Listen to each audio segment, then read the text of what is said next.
Hello, everyone. It's Cassandra Williamson with Transgender and Diverse Veterans of America Action Group. And I just want everyone to know that, it is, what is today, Wednesday? It is Wednesday, no, Thursday. It's Thursday. I lost track of the days. So it's Thursday, and I believe it is December the 14th. And this is our 6 p.m. Eastern Time show. This is a live streaming show. Today we're going to be talking about Chapter 18 in Project 2025. And what I'm doing is just going through and doing a word search with you and showing you what I look for in the sections that are critical to things like, that include words like sex, sexuality, gender, abortion, any word like that, or woke, because they use woke a lot in here. Faith is used a lot in here. Diversity or diverse, if you look up any one of those terms, you find out, get a whole list of other things that are going on. But we're looking at Chapter 18, and this is on the Department of Labor. Okay, so with that, roll the intro.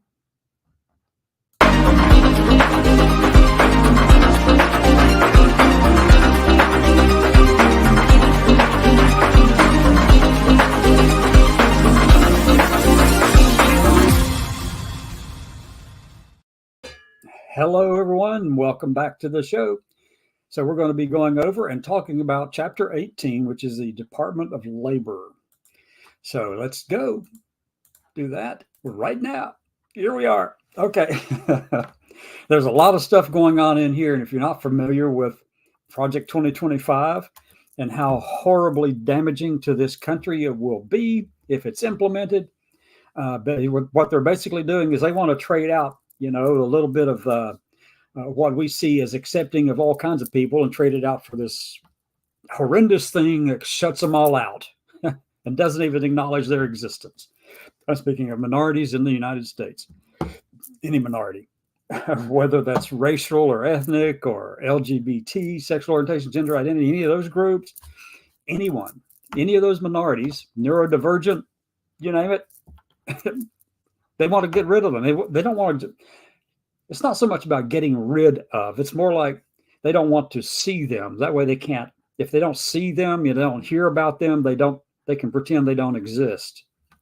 And they also don't have to study them to see what those social determinants of health, see the impact of social determinants of health on them and their lives in those minority populations. I mean, if you can't study them because you've eliminated all the words that would define them and you've gotten rid of all of that stuff across the whole of the federal enterprise and at the states and at the local level, well, then obviously they must not exist, right?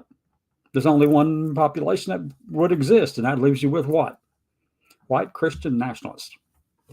Let's jump into the Department of Labor and Related Agencies, written by Jonathan Berry, or edited by Jonathan Berry. Several people probably contributed to this, and most likely did. But anyway, so what I did earlier, right before the show, or before the show, an hour or so before the show, was go through and highlight some of those words that I thought were fascinating to look for in here. Okay. Let me see, Department of Labor. Oh, wow, I didn't even catch this one. But if I look up family, let me just go look up something in here. Oh, my God. They actually take this one to the next level, folks. Okay. I'm going to look here. The heart mission statement. The heart of the conservative promise is the resolve to reclaim the role of each American worker as the protagonist in his or her own life and to restore the family as the centerpiece of American life. It still is. But here's the thing. They tell you quite a few things right there in that one statement. In that one sentence, they tell you a lot about what their thought processes are. In that section, they're telling you that, one, his or her own life, they're talking about, that's their definition, that's the biological reality, the binary biology that they believe in is this. They don't accept any other kind of definitions. They don't accept that. They think that gender and sex are synonymous words with each other. One is just a polite way of saying, gender is a polite way of saying sex. Well, that may have been the case a long time ago, but we now know better. We know better now that the two things are different. Sex is consisting of your genetic sex, like mine is XY. I know that's male, but anatomical sex, though, mine is female, and my gender is female. So there are 3 parts right there to it, right there in mine. They don't always have to be the same. And that's the thing. But anyway, so they kind of tell you what they believe there. Then they say, restore the family as the centerpiece of American life. They're not just talking about any family. They're talking about Mr. Smith, Mrs. Smith, and Miss Smith. That one. Not families no single person families, no single parent families, no single mom or single dad in there doing those raising the children. They're not talking about that. They're not talking about, same sex or same gender families. They're not talking about those. They're also not talking about adoptive families, even though they mention that somewhere down through here, or chosen families or anything like that. I mean, they're not talking about any of those things. And then they have another definition of what the centerpiece of American life actually means. But, it's all scattered through here. All right. And then they jump right down here and say the role that labor policy plays in that promise is twofold. Give workers the support they need for rewarding, well-paying, and self-driven careers, and restore the family-supporting job as the centerpiece of the American economy. As long as their definition of family is inclusive, which is not, but that's what they want. And then they go on to say the Judeo-Christian tradition, stretching back to Genesis, has always recognized fruitful work as integral to human dignity, as service to God, neighbor, and family. I told you they were trying to blend in all this stuff and throw it in here as to Christian nationalism. This is what this is. This is theocratic, authoritarian, fascist Christian nationalism on steroids. They want to do that to the whole country, local, state, and federal levels. And Americans have long been known for their work ethic. While it's primarily cultural responsibility, we're not going to get into all that. Let's go on down. Let's find. Let me just look for the word family throughout this thing. Let's see how many times family is mentioned. You ready? 29 times. Okay, we'll just kind of look at a few. And this is actually the thing this is what it's all about. This is in the first paragraph of the mission statement to the Department of Labor and related agencies by Jonathan Berry, by the Heritage Foundation, Project 2025, Mandate for Leadership, The Conservative Promise, copyright 2023. This stuff is in here, and they believe it, and they know it, and they want to push it, and they're trying their best to get this to be ingrained into the whole of the government. And if you don't believe it, just look at, Mike Johnson, Speaker of the House. The world's only 6,000 years old, that man. Yep. And all the dinosaurs coexisted with the people. That.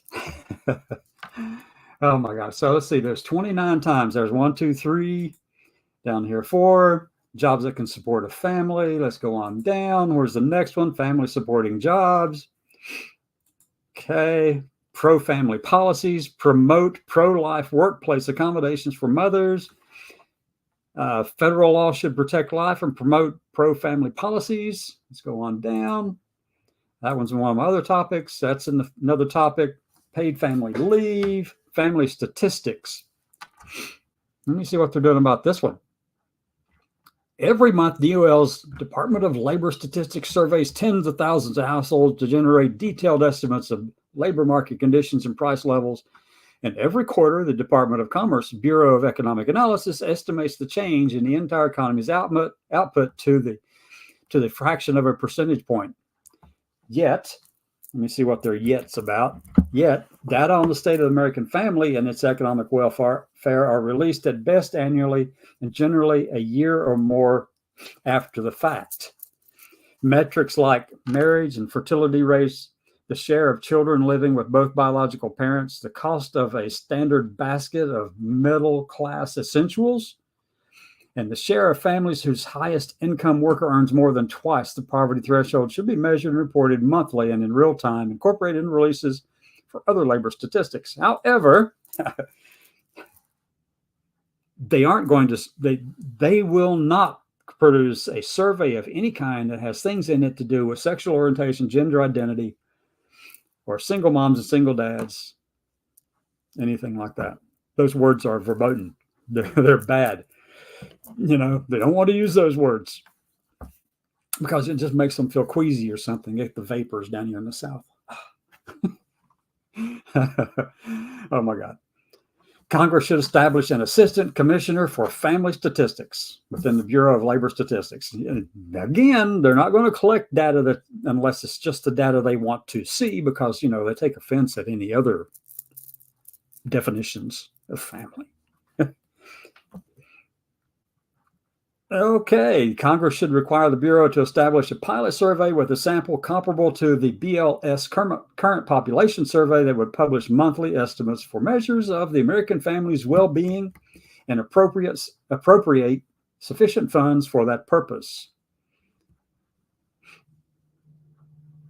Okay, this is a good idea. Congress should require that Consumer Price Index market basket include measurable family essential goods. Now, what's essential for one family may not necessarily be essential for another in every case. Anyway, that's what they want to do. Family statistics, we're looking at that. American families' well-being, we just looked at that one. Families' essential goods, family statistics. Making family-sustaining work accessible, family circumstances such as they're caring for a child or a family member. And obviously, I'm telling you, they don't include the definition of a family that you would like to think. We're going on down.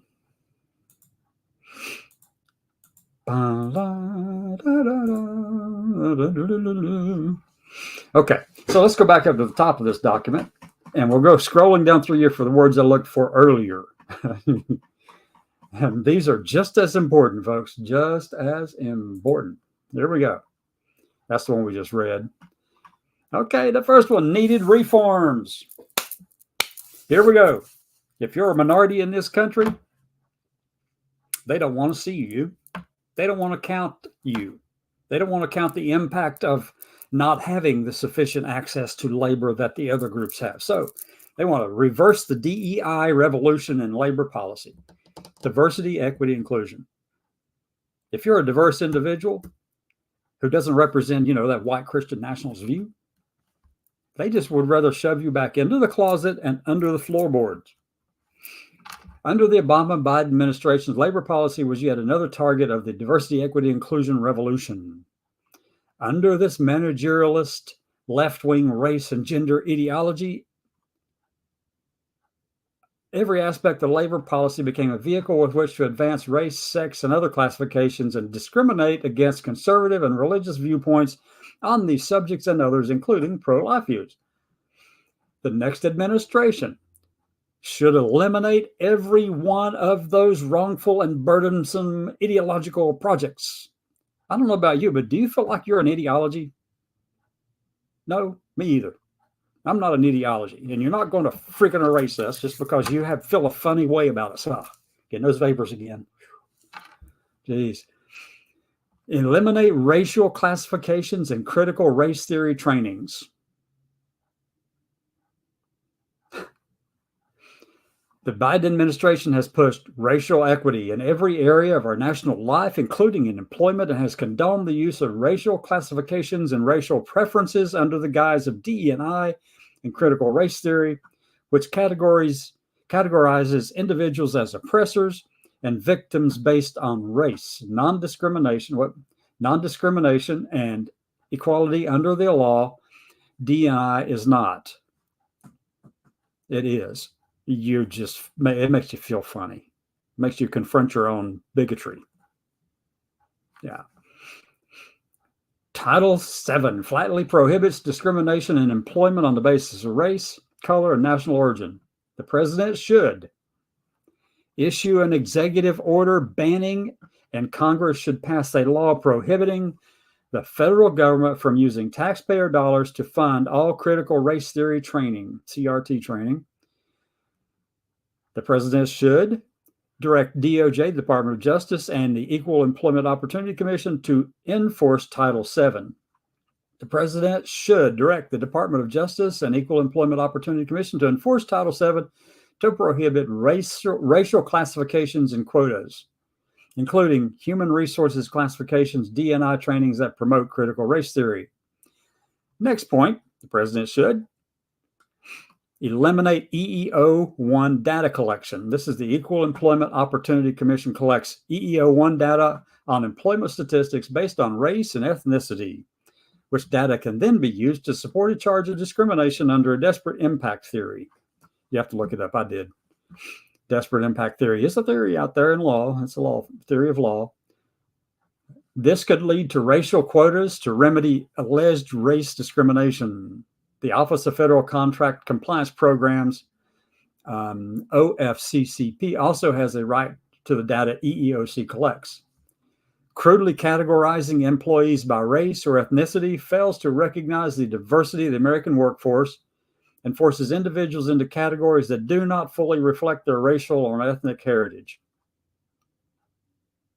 In other words, if you're Black African, if you're Black American, or if you're a Pacific Islander, or Latino, anything like that, any other ethnic or racial grouping, they don't want to know how many of you there are. They don't want to know so that you can't use that against them for discrimination purposes.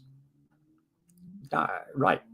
Amend Title VII. The next administration should work with Congress to amend Title VII to prohibit the Equal Employment Opportunity Commission from collecting EEO-1 data and any other racial classifications in employment for both private and public workplaces.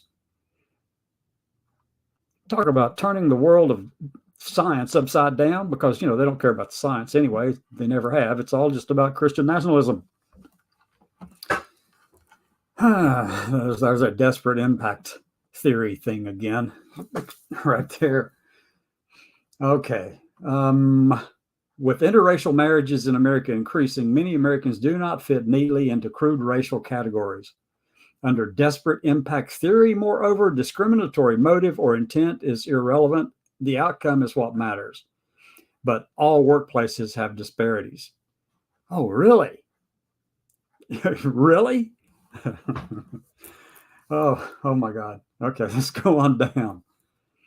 Okay, employers. Let me see. In addition, under Executive Order 11246, the President and Department of Labor can force a huge swath of American employers to comply with rules and regulations based on novel anti-discrimination theories, such as sexual orientation and gender identity theories. We're not a theory that Congress have never imposed by statute. And to hell with Congress.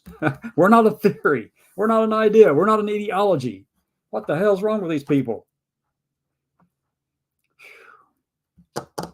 So the president should eliminate OFCCP by simply rescinding Executive Order 11246. I should have highlighted that one. Okay. These people are out to get us. I hope you know that. And I'm not being hyperbolic either. This is the stuff that they are saying. They put it in print. They published it. They sold a $35 book with this stuff in it. And the conservative candidates for president have signed on to it already. Yeah. Sex discrimination. Okay, here we go. The Biden administration, LGBT advocates, and some federal courts have attempted to expand the scope and definition of sex discrimination, based in part on the Supreme Court's decision in Bostock v. Clayton County. Bostock held that an employer who fires someone simply for being homosexual or transgender violates Title VII's prohibition against sex discrimination. The court explicitly limited its holding in the hiring and firing context in Title VII and did not purport to address other Title VII issues, such as bathrooms, locker rooms, and dress codes, or other laws prohibiting sex discrimination.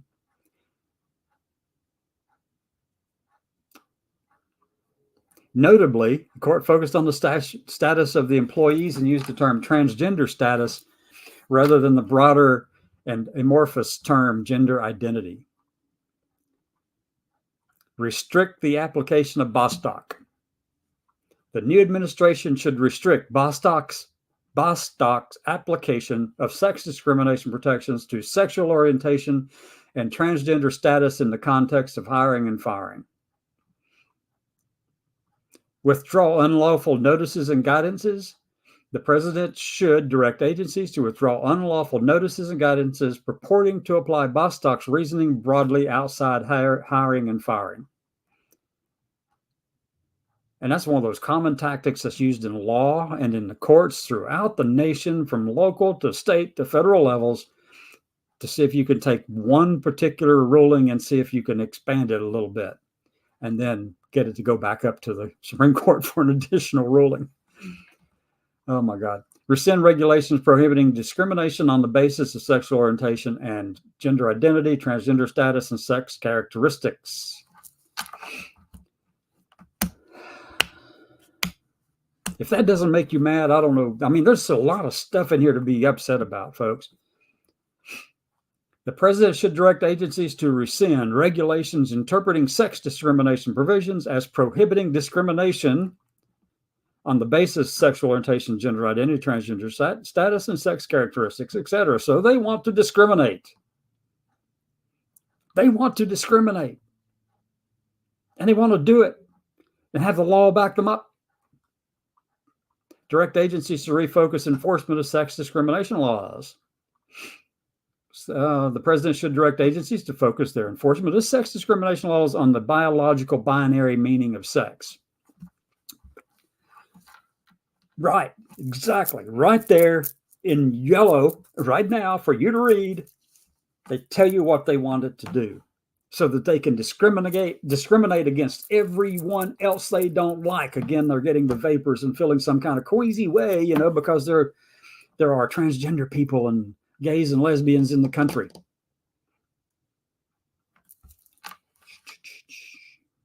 Yep. Okay. Religion. Provide robust protections for religious employers. America's religious diversity means that workplaces include people of many faiths and that many employers are faith-based. Nevertheless, the Biden administration has been hostile to people of faith, especially those with traditional beliefs about marriage, gender, and sexuality. The new administration should enact policies with robust respect for religious exercise in the workplace, including under the First Amendment, the Religious Freedom Restoration Act of 1993. If your religion allows you to discriminate against someone because they don't look like, act like, believe like, think like you, then your religion is screwed up. Issue an executive order protecting religious employers and employees. Okay, let's go on down and find another one. Provide robust accommodations for religious employees. Title VII requires reasonable accommodations for an employee's sincerely held religious beliefs, observances, or practices unless it poses an undue hardship on the employer's business. These accommodation protections also apply to issues relating to marriage, gender, and sexuality. Now, look, they throw the word gender in there because they use it in the context of being a polite way to say sex. Let's go on down. Refocusing labor regulation on the good of the family.